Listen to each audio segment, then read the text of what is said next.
Olá, sejam bem-vindos. Meu nome é Silvio Celestino e você está no episódio número 136 do podcast do canal O Executivo. O nosso propósito aqui é aumentarmos a sua musculatura executiva para que você seja cada vez mais um executivo classe internacional. E para isso, nós nos aprofundamos em temas como a gestão de pessoas, o equilíbrio de vida pessoal e profissional e, é claro, sobre negócios, sobre investimentos. O tema hoje é sobre o fato de que, por vezes, o executivo está sendo considerado culpado por certas situações dentro da empresa que nem sempre são de sua responsabilidade. É claro que um executivo, até por conta do salário que recebe, ele deve ser bastante cobrado dentro das organizações. Mas duas coisas me chamam a atenção. Primeiro, o fato dele ser cobrado sobre tudo, e segundo, ultimamente, dele ser considerado culpado, inclusive, por doenças psicossociais de seus liderados. Mas será que isso realmente está acontecendo? Eu escrevi sobre isso nessa semana na minha newsletter e eu vou comentar então o texto que eu escrevi para que a gente possa ter uma ideia um pouco melhor do que está acontecendo e o que a gente pode fazer para melhorar esta situação. Diga-se de passagem, não é um problema que somente com a ação do executivo vai poder ser resolvido. Mas é claro que ele é alguém que tem que estar consciente exatamente da sua parcela de responsabilidade e como articular e até mesmo cobrar outras pessoas para a solução desses problemas. Então, eu vou passar aqui, vou compartilhar a minha tela, e enquanto isso, peço para você também já fazer a sua inscrição no nosso canal, tem um link aqui embaixo, onde você vai poder ver a sessão do nosso podcast, que nós chamamos de Conversa Controversa, que é quando nós falamos sobre temas um pouco mais polêmicos, ou que nós não queremos deixar a nossa opinião aberta nas plataformas. E eu vou fazer, dessa vez, o podcast ele vai falar sobre um assunto, e a Conversa Controversa eu vou complementar algo que eu já havia passado para vocês anteriormente, que era sobre o estado da economia e que eu dizia para você que os indicadores não estavam sendo atualizados por conta do problema do shutdown no governo americano. Esses indicadores foram atualizados, então acho que é legal a gente voltar nesse assunto e eu vou conectar então com essa questão também da responsabilidade do executivo, sobre temas que nem sempre estão sobre a sua alçada. Então, o texto que eu escrevi chama-se A Culpa é do Executivo, e ele diz o seguinte: lembro, no primeiro ano da Escola Técnica Federal de São Paulo, de um amigo que era bem grande para a sua idade, muito brincalhão, gostava de intimidar os demais com a sua força e tamanho. Entretanto, acabou desistindo do curso técnico. O motivo foi que ficava tão nervoso antes das provas que desabava em prantos e problemas gástricos. De fato, então, você vê, eu estou falando aqui do ano de 1981, mais ou menos, então já havia, de certo modo, alguma coisa errada aí acontecendo, porque, embora fossem pouquíssimos alunos, é evidente que alguns já apresentavam um problema de não aguentar muito a pressão de uma simples prova. Entretanto, é claro que, naquele momento, ninguém pensava em culpar o professor pelo que estava acontecendo. E esse que é o ponto. Pouco provável que a responsabilidade fosse do professor, afinal, os demais alunos faziam as provas sem grandes questões emocionais, embora de fato era bastante cansativo. E eu lembro que eu tinha um professor que ele dizia que nós não trabalhávamos, então a gente podia se dedicar a tudo aquilo que ele dava para estudar, que em geral era uma quantidade enorme de matéria. Bom, isso é verdade, mas a gente também queria jogar fliperama à época. Neste ano de 2025, foi grande a quantidade de executivos que reclamaram da performance de profissionais em seus times. As queixas recorrentes podem ser listadas como: primeiro, o executivo tem um resultado muito grande para atingir um resultado desafiador. Isso é verdade, a maioria dos profissionais de concordar comigo que os executivos são cobrados por resultados bem altos. Um ou mais membros da equipe não performam. Então, esse é um problema. Quer dizer, você tem pessoas ali que não estão dando tudo aquilo que poderiam para atingir o resultado que o executivo está sendo cobrado dele. Mas quando ele dá feedback, o profissional não aceita ou tem inúmeras desculpas. Eu falo muito sobre isso, que hoje em dia a gente fica com a ideia de que não só o profissional, mas até mesmo o executivo tem uma certa dificuldade de lidar com o feedback, não aceita, acha que tem uma razão para não estar entregando aquilo que precisa. Enfim, de fato, o feedback é uma competência que nós estamos muito ruins ainda no Brasil, tanto para dar quanto para receber. Só que se o executivo cobra excelência, inclusive de profissionais sêniores que cometem erros repetidos e inaceitáveis para seu nível, ele é que é criticado. Ou seja, o executivo tem um prazo para entregar uma certa tarefa, um certo resultado. o profissional não está performando, e quando ele cobra o profissional para essa performance, em vez de darem razão ao executivo, dão razão ao profissional que não está performando. Se pede empenho, como eventualmente o trabalho em horas extras ou no fim de semana, houve mais recusas e má vontade do que prontidão. Aliás, isso é uma característica dessa nova geração, ou desse momento que nós estamos vivenciando. Ela não gosta nem um pouquinho de ter que dar os 110%, 120%, e, na verdade, acredita até que trabalha demais, e como eu vim da geração X, eu acho que hoje a gente trabalha até menos do que a gente trabalhava na década de 70, por exemplo. E o que acontece? Se ele insiste na cobrança, a pessoa começa a ter problemas como dores de cabeça e indisposições inespecíficas, e na sequência o profissional perde alguns dias o afastamento por burnout. Me impressiona muito o fato de que todos os profissionais parece que são diagnosticados com o mesmo problema. Eu não sei também se não há aí alguma coisa aí nos bastidores por parte dos médicos com relação a essas análises. Em um cenário como esse, devemos questionar se os executivos estão capacitados em liderança. Ou seja, é evidente que você, quando procura resolver esse tipo de problema, você tem que começar realmente analisando se o executivo está capacitado. Então, a primeira coisa é verificar se ele está sabendo dimensionar a sua equipe. Sem dúvida, isso é fundamental, porque se você não dimensiona a equipe, não tem os recursos suficientes, como é que você vai entregar o resultado em relação à carga de trabalho necessária? Se ele sabe se comunicar, dar feedbacks e motivar pessoas, ou seja, evidentemente que tem alguns executivos nunca leram nada, nunca fizeram nenhum curso, nenhum trabalho individual de como se comunicar melhor, dar feedback e como também motivar pessoas. Então, aí também existe uma necessidade de autoconsciência do executivo, se ele está qualificado nesses soft skills. Consegue adaptar a comunicação entre múltiplas gerações? É evidente que, dependendo da idade da pessoa com quem você está falando, você precisa saber se comunicar e usar os recursos mais apropriados. O que eu tenho observado é que as empresas têm procurado formar melhor seus quadros, tanto é que este ano aumentou significativamente a demanda por cursos de mentoria, ou seja, a formação de executivos como mentores internos. Isso é uma excelente ferramenta, não apenas para lidar com o desenvolvimento executivo, mas para aumentar o repertório de liderança do próprio executivo, as suas competências, de como se expressar, como dar feedback, etc.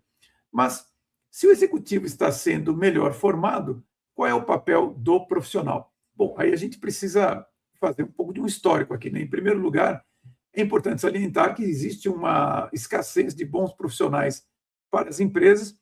Por exemplo, eu tenho encontrado engenheiros recém-formados como motoristas de Uber, tenho encontrado também muitos executivos, muitos profissionais de TI que estão apostando em startups de inteligência artificial, e além do fato de que a gente tem um contingente muito grande que hoje vive do Bolsa Família. Então, na base da pirâmide, nós também estamos com muita dificuldade de encontrar profissionais qualificados, porque eles sabem que se eles saírem e procurarem um emprego e conseguirem, eles vão deixar o seu benefício, né? E tem um número crescente, aí eu vou estimar em torno de 30%, com baixa capacidade de lidar com estresse, pressão por resultados e entregar excelência no que faz. E aí eu volto no ponto que eu comecei o nosso podcast, quer dizer, quando eu estava na escola técnica, ou quando eu comecei a escola técnica em 1981, então você vê, eu tinha lá um estudante, no meio de 40, que estava com dificuldade para lidar com a pressão, com o estresse das provas da escola técnica. Mas hoje é muita gente que a hora que você pressiona, ela realmente não consegue lidar com a pressão natural do trabalho. Não estou nem falando assim de realmente você ter que entregar alguma coisa onde você vai trabalhar, sei lá, 48 horas direto, alguma coisa nesse sentido. Simplesmente a cobrança é pedir para o profissional estabelecer um prazo para a tarefa que ele mesmo vai fazer e ele cumprir esse prazo. Ou seja, ele não cumpre o prazo e quando você cobra, ele acha ruim. Aliás, o brasileiro também tem um pouco essa dificuldade de saber estimar o prazo e de entender que o follow-up, tanto você fazer quanto você dar o follow-up, faz parte do trabalho. Eu conversei com uma herdeira que é da geração Z, se isso reflete o que ela vê em seus amigos da mesma idade, e ela de fato confirmou. Inclusive se preocupava com o fato de que, no futuro, quando assumir a empresa de sua família, não sabe se poderá contar com seus amigos de faculdade para ajudá-la. Eu já falei para vocês um pouco sobre isso, eu tenho uma visão um pouco diferente do que acontece nessa geração, porque eu trabalho com herdeiros, então eu vejo muitos deles jovens, mas extremamente responsáveis e preocupados com quando eles assumirem as empresas da família. Tanto é que essa herdeira, ela me contava que ela gostaria de ter os seus amigos trabalhando com ela, porque já estudaram com ela, sabe quem é e tudo mais. Mas ela vê que eles não estão se interessando tanto assim na sua formação executiva, na sua qualificação realmente para o mercado de trabalho. E isso a deixava bastante desgostosa, porque ela não sabe de onde que ela vai conseguir mão de obra para as empresas no futuro. Em primeiro lugar, vejo que as famílias têm dificuldade de desenvolver emocionalmente as crianças. Então, aqui eu estou falando que a pessoa ela não chega na fase adulta e fica dessa forma. Ela tem todo um histórico por trás. Então, como que está o desenvolvimento dessas pessoas desde o berço? Aprender a lidar com a frustração logo nos primeiros anos é como entrar em uma academia para a vida, dentro de casa ou não. É vindo dos pais, melhor dizendo, é com amor. Na vida pode vir com uma dureza implacável. Então, assim, é evidente que dentro da sua casa, quando o pai ou uma mãe diz não para a criança, aquilo ali tem toda uma amorosidade. Agora, se a pessoa não aprende dentro de casa, aprender fora, ela vai sofrer muito mais. Na família, você acostuma a pessoa a viver com as frustrações como exercício com anilhas de 1 a 5 quilos. Na escola, elas deveriam subir para 20 a 40, até chegar ao mundo corporativo, onde são de 50 quilos para cima. Entretanto, nas escolas e faculdades, já começam os problemas. Somente recentemente, soube que, em algumas instituições, os professores têm de andar com seguranças para evitar agressões físicas de alunos. Que tipo de profissional será um aluno que responde com agressões físicas a uma nota baixa ou uma reprimenda do professor para que fique quieto na sala de aula? E, para piorar, os pais também vão lá e, às vezes, defendem o seu filho perante o professor. Ou seja, que tipo de adulto eles vão formar se eles defendem o seu filho, mesmo quando ele está errado, diante de uma situação dentro da escola? Ou seja, esse profissional que chega para nós dentro da empresa, ele já sofre com esse tipo de mau desenvolvimento que vem das famílias e também das escolas. A resposta é o que vemos: profissionais que não aguentam os desafios do duro terreno empresarial. E com todo esse foco doentio dos professores em falar mais sobre sexualidade, racismo e clima, afastam os jovens do aprendizado da correta língua portuguesa, da literatura, para aumentar a imaginação dos alunos e, deste modo, sua compreensão da realidade, da retórica, sem esquecer da matemática, física e demais ciências. Sem sombra de dúvida, a coisa mais importante para os alunos é aprender a literatura de romances. Por quê? Se você não tem imaginação, você tem muita dificuldade de lidar com a realidade à sua volta. É quando você desenvolve a sua imaginação por meio de bons livros, principalmente os clássicos, é que você começa a entender melhor a realidade na qual você está e até mesmo os dramas que acontecem, por exemplo, no mundo empresarial. Quer dizer, muitas vezes eu vejo que um profissional não tem ideia do que pode acontecer se o produto não for entregue em um determinado prazo para o cliente. Então, como ele não tem ideia desse impacto, ele faz o seu trabalho sem se preocupar em entregar dentro do prazo e no ritmo de toda a organização para que um produto, por exemplo, chegue a um cliente. Então, essa falta de sensibilidade, de empatia com as consequências do seu trabalho que um profissional imaturo acaba tendo como consequência do seu mau desenvolvimento. Continuando. E com todo esse foco, bom, os temas que estão expondo nossos jovens estão deixando fracos intelectualmente e emocionalmente. De fato, eu vejo que se esses temas que os jovens estão tão interessados em conversar fosse uma coisa boa, eles chegariam na idade adulta fortalecidos, mas não é isso que eu estou vendo. O que eu estou vendo é que eles não apenas estão menos inteligentes, como também são muito fracos em controlar, ou melhor, em dominar as suas emoções. Um pai faz melhor a seu filho educando em casa do que participando dessa loucura que tomou as escolas. Em geral, ouço pessoas dizer de maneira mecânica que o mundo mudou, agora essa nova geração é assim mesmo, mas nunca se perguntam: mudou quando? Quem disse isso? Mudou por quê e por quem? Não percebem que estão dentro de uma gigantesca máquina de comunicação e acabam por aceitar ideias estapafúrdias sem força para ir contra. Então, pessoal, entenda uma coisa, tá? Eu vejo muitas vezes, com muita preocupação, os pais aceitarem com muita naturalidade ideias como, não, agora é assim mesmo. Mas como agora é assim mesmo? Quando que você foi consultado para dar o seu ok de que agora é assim mesmo? Você é o responsável pelo seu filho, o filho é seu. Então, assim, ninguém tem o direito de modificar a cultura da sua família, o seu jeito de ser, como você acha que tem que ser educado o seu filho, como que ele tem que ser tratado, simplesmente porque alguém faz uma afirmação de que agora mudou e você tem que aceitar. Não, não é assim que funciona. Então, cuidado, porque às vezes eu vejo que as pessoas têm uma certa ingenuidade, principalmente executivos, porque trabalham muito e se informam em mídias populares e não passa pela cabeça deles que aquele jornalista tem uma agenda escondida que ele está seguindo, assim como uma certa celebridade, e, evidentemente, toda a comunicação que é exposta aos seus filhos, inclusive pelos professores. Então, como o executivo não tem ideia dessa agenda, quando ele vê o seu filho está lá com um problema comportamental, síndrome do pânico, depressão, e ele não sabe de onde que veio isso. Então, você precisa estar atento e não apenas você identificar esses problemas no seu filho, mas também se precaver a eles. Eu, particularmente, se tivesse, eu não jamais colocaria um filho numa escola, eu procuraria fazer a educação dentro de casa, e recomendo mesmo a você. O líder transformador.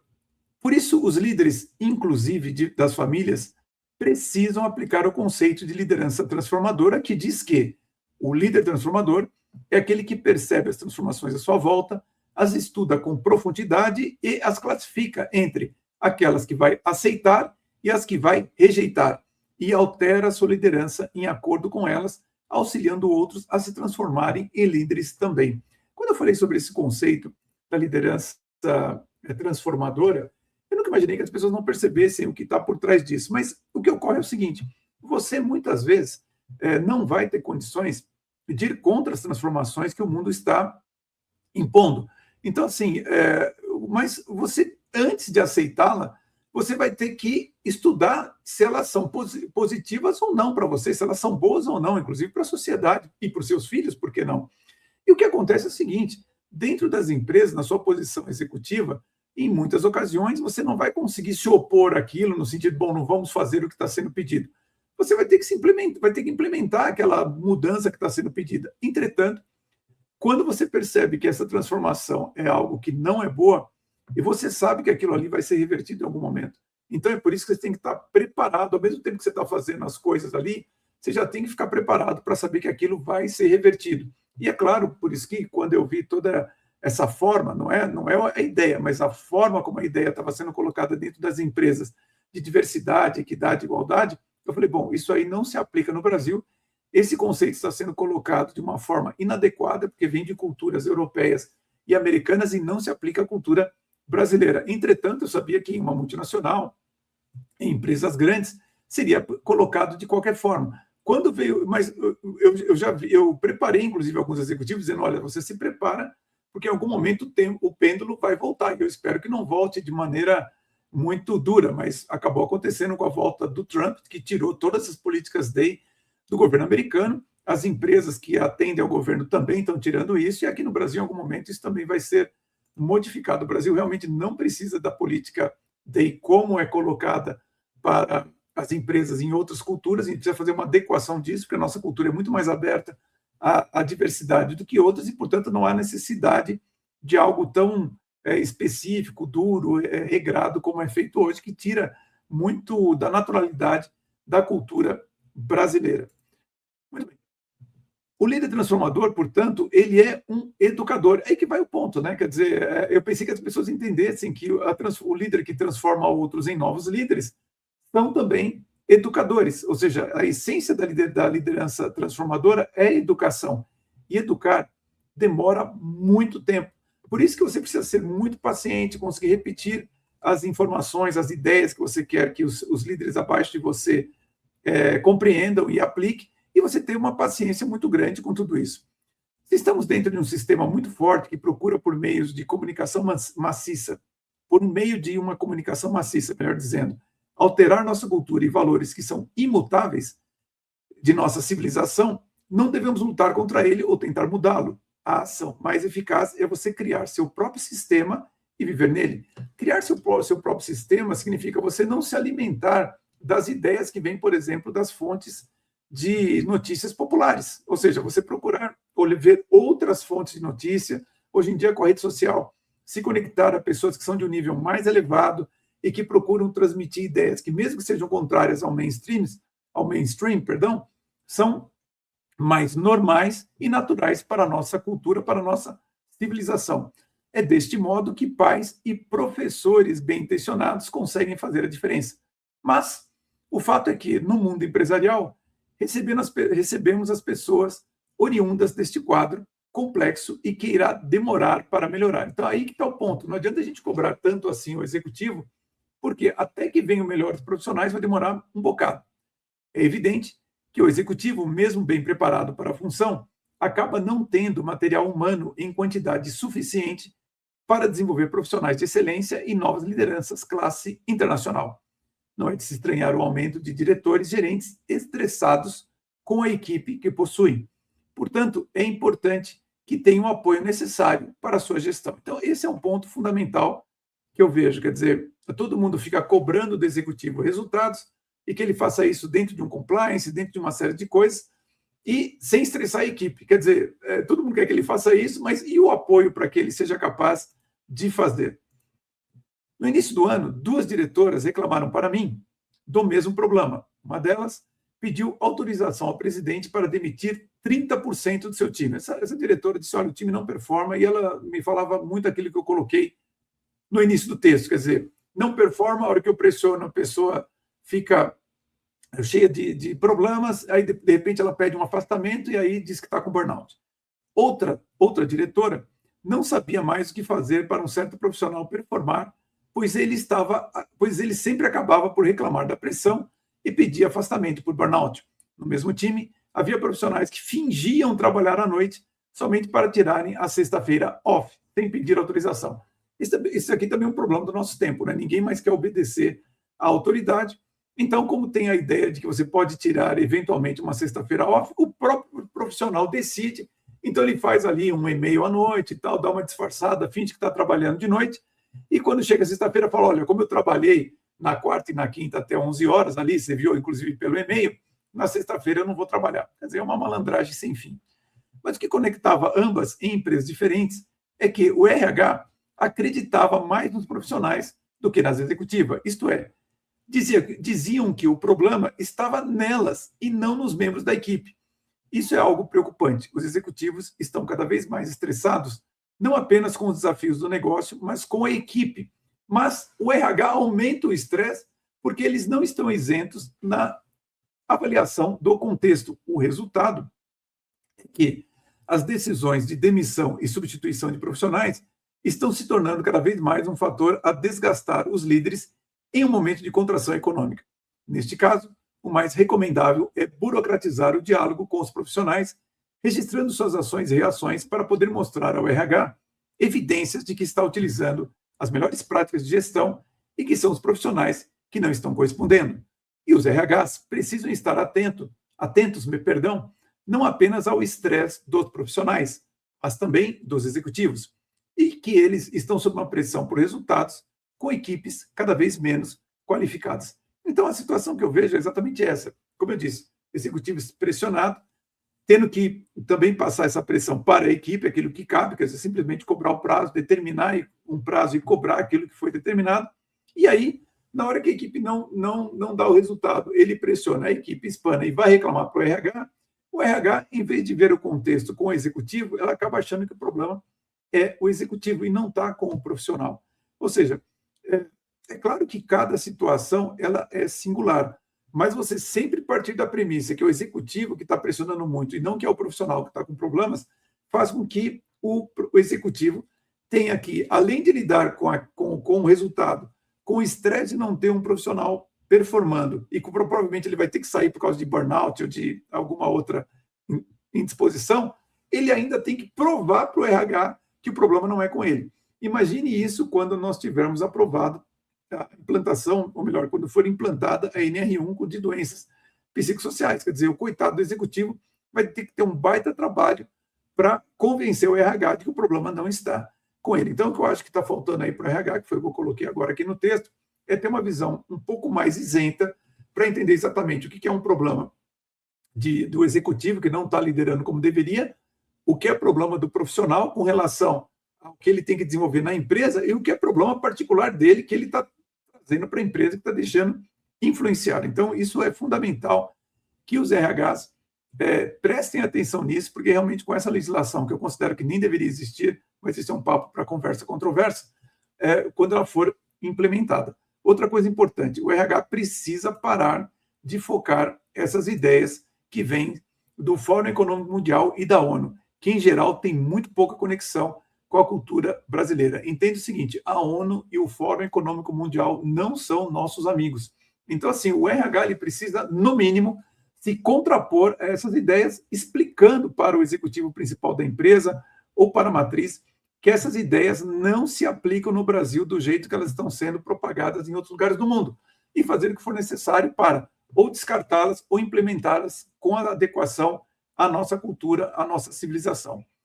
Diante desse quadro complexo, cada um de nós tem de fazer sua parte.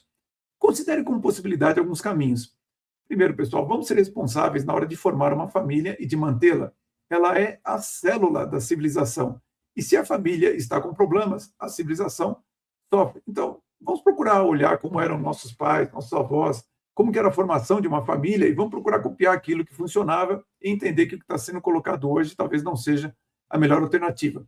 Escolher bem seu cônjuge para ter uma família bem estruturada e paz de espírito. Quer dizer, uma boa família começa com você escolher bem com quem você vai formar essa família. Então, assim, eu sei que hoje em dia se fala muito de paixão, de emoção e tudo mais, mas, gente, a gente precisa olhar também para a moralidade da pessoa, para a índole dessa pessoa e todas as consequências de você conviver com alguém que às vezes não está muito afim de fazer uma família estruturada, mas está muito mais em um relacionamento por conta de uma emoção.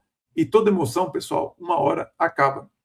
Os pais formarem melhores filhos e famílias ordenadas ajudam bastante nessa tarefa. De novo, olhem para seus pais, olhem para seus avós, olhem para as famílias estruturadas do passado e procurem imitá-las. Dar preferência para educar os filhos dentro de casa. Hoje há inúmeras orientações de como fazê-lo. Eu cito o trabalho do Carlos Nadalim, excepcional para você aprender a educar seus filhos, a alfabetizá-los, inclusive. Cito também aquela orientação do filósofo, quer dizer, os nossos filhos, os nossos jovens, precisam o mais rápido possível, uma vez que estão alfabetizados, entrar em contato com a literatura clássica. Por quê? Porque os clássicos é aquilo que vai permitir você desenvolver a sua imaginação e se você for um bom leitor, você vai poder aprender qualquer coisa na sua vida. Esse é o grande benefício de você ser um bom leitor desde cedo. Escolher faculdades e universidades que se preocupam com a formação moral do jovem. Prefiro as mais conservadoras nesse sentido, embora, sinceramente, não vejo nenhuma que não tenha uma agenda escondida e que polui a mente dos jovens com todo tipo de barbaridade. Os jovens têm de se preocupar em se aprofundar em uma área de atuação antes de querer ser generalista ou estratégico. Tem muito mais coisa para falar a respeito dos jovens, mas essa aqui foi uma ideia que me ocorreu, porque os jovens já estão chegando na empresa achando que podem tomar decisões estratégicas e eles não têm a humildade de primeiro fazer um trabalho que exige muito mais a sua transpiração do que a sua inspiração, para depois realmente começar a entender como que funciona o negócio como um todo e aí ter ideias de onde mexer estrategicamente na empresa. Isso tudo leva tempo, anos, se não décadas para você aprender, e os jovens querem chegar hoje nas empresas e já querendo fazer tudo acontecer. Os executivos devem buscar as melhores práticas internacionais de liderança e aplicá-las com as devidas adaptações à cultura brasileira.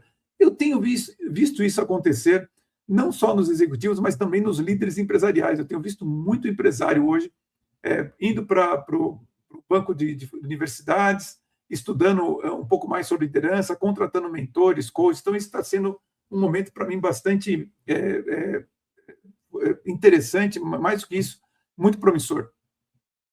Os RHs devem estar atentos às demandas dos profissionais, mas desconfiar menos dos executivos e colocar suas queixas na balança na hora de compreender a situação.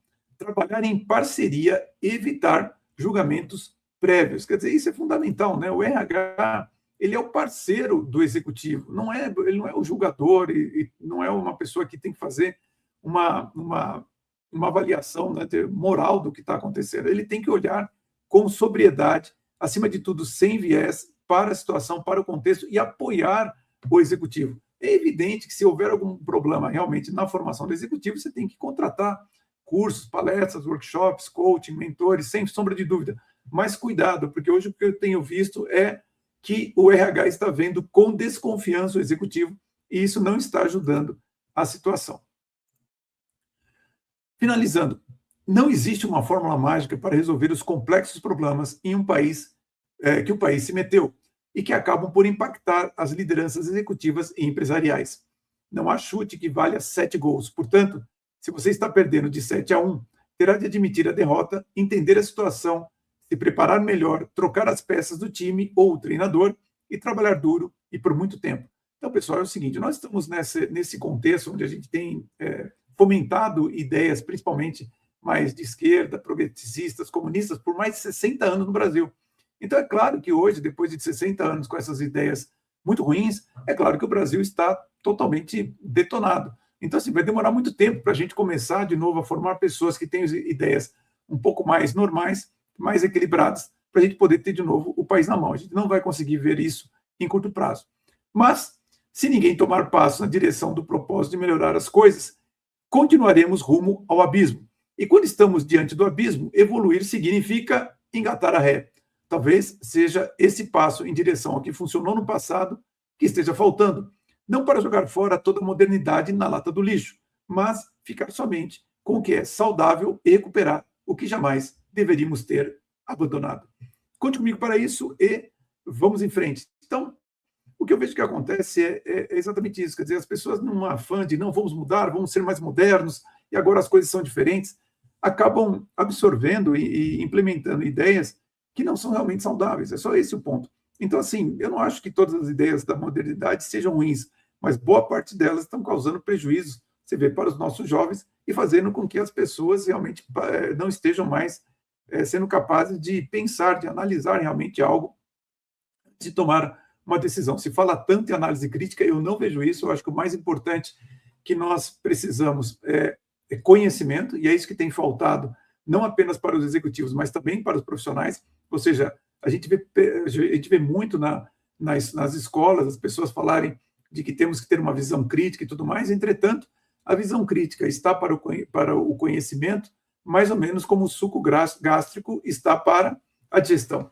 Se você comer bastante, um pouquinho de suco gástrico é suficiente para você ter uma boa digestão e você vai se sentir bem. Se você comer pouco, o suco gástrico vai te dar primeiro uma dor de barriga, depois você vai ficar com gastrite e você vai acabar com uma úlcera. E é esse o problema que nós vemos hoje. As pessoas estão sofrendo de úlcera, de tanta capacidade crítica e de nenhum conhecimento. Quer dizer, é difícil você ver um profissional, às vezes, que quando fala sobre um assunto, conhece o histórico do assunto, apresenta evidências, apresenta dados e defende aquela sua ideia com coisas que são perceptíveis pelos demais. Então, a gente precisa melhorar isso, vai demorar, mas se nós abraçarmos o conhecimento e ficarmos firmes na formação, melhorarmos a formação dos nossos jovens, é possível melhorar muito a situação, não apenas dos executivos, mas das empresas como geral. E como eu falei, é a parceria do RH com os executivos que fará a diferença em um contexto que é realmente complexo, que não depende apenas das organizações, mas se todos nós não colaborarmos para solucionar esses problemas, inclusive cobrando as escolas e cobrando